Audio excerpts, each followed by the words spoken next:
Good morning students. Hindi की कक्षा में आप सभी का स्वागत है। आज हम पढ़ेंगे अध्याय 6 जिसका नाम है साहसी की सदा विजय। यह एक कहानी है। एक बकरी थी, एक उसका मेमना। दोनों जंगल में चर रहे थे। चरते चरते बकरी को प्यास लगी, मेमने को भी प्यास लगी। बकरी बोली, चलो पानी पी आएं।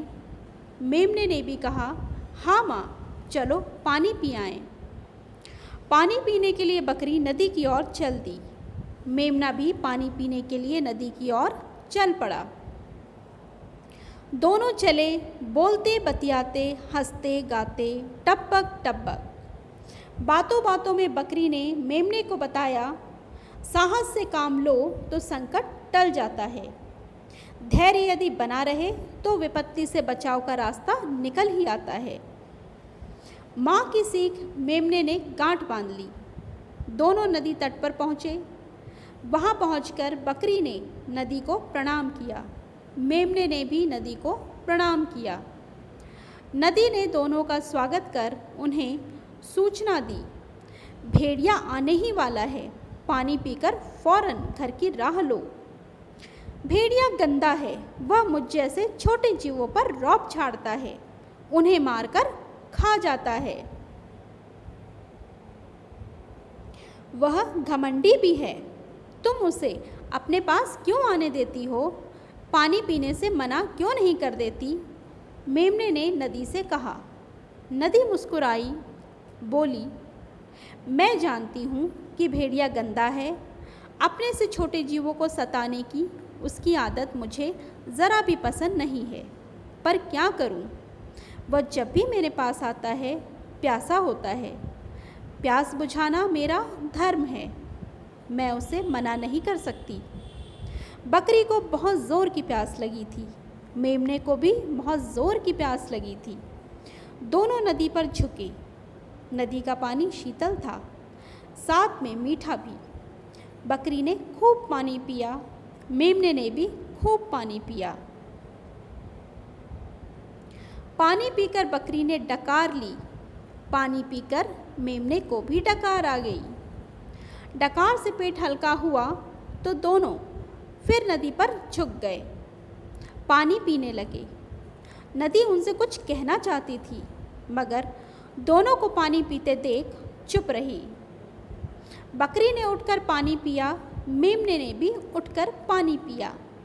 पानी पीकर बकरी मुड़ी तो उसे जोर का झटका लगा।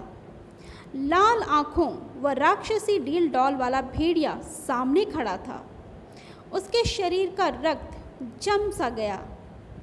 मेमना भी भेड़िए को देख घबराया। थोड़ी देर तक दोनों को कुछ न सूझा। अरे वाह, आज तो ठंडे जल के साथ गर्मा गर्म भोजन भी है। अच्छा हुआ जो तुम दोनों यहाँ मिल गए। बड़ी जोर की भूख लगी है। अब मैं तुम्हें खाकर पहले अपनी भूख मिटाऊंगा, बाद में पानी पीऊंगा। तब तक बकरी संभल चुकी थी, मेमना भी संभल चुका था। छी छी, कितने गंदे हो, मुंह पर मक्खियाँ भिनभिना रही हैं। लगता है महीनों से मुंह नहीं धोया। मेमना बोला। भेड़िया सकपकाया, बगले झांकने लगा। जाने दे बेटा, ये ठहरे जंगल के मंत्री। बड़ों की बड़ी बातें, हम उन्हें कैसे समझ सकते हैं?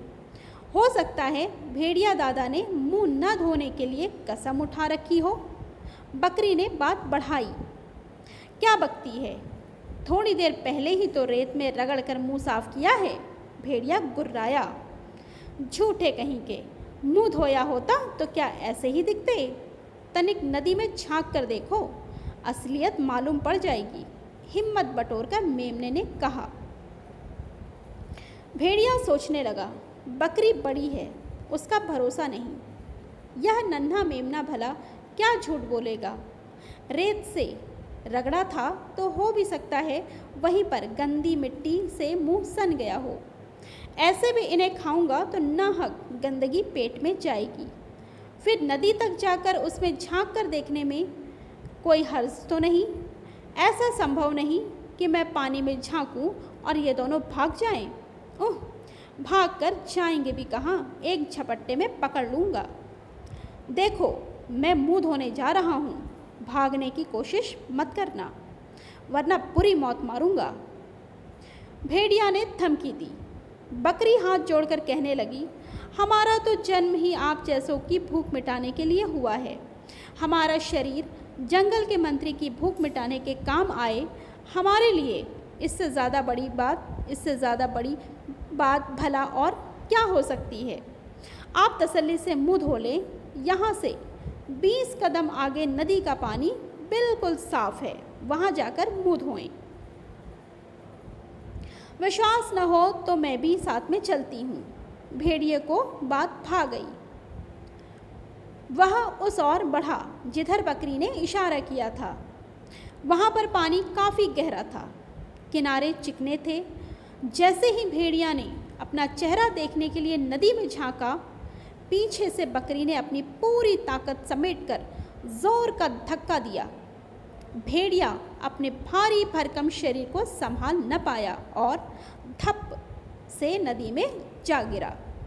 उसके गिरते ही बकरी ने वापस जंगल की दिशा में दौड़ना शुरू कर दिया। उसके पीछे मेमना भी था। दोनों नदी से काफ़ी दूर निकल आए। सुरक्षित स्थान पर पहुंचकर बकरी रुकी, मेमना भी रुका। बकरी ने लाड़ से मेमने को देखा।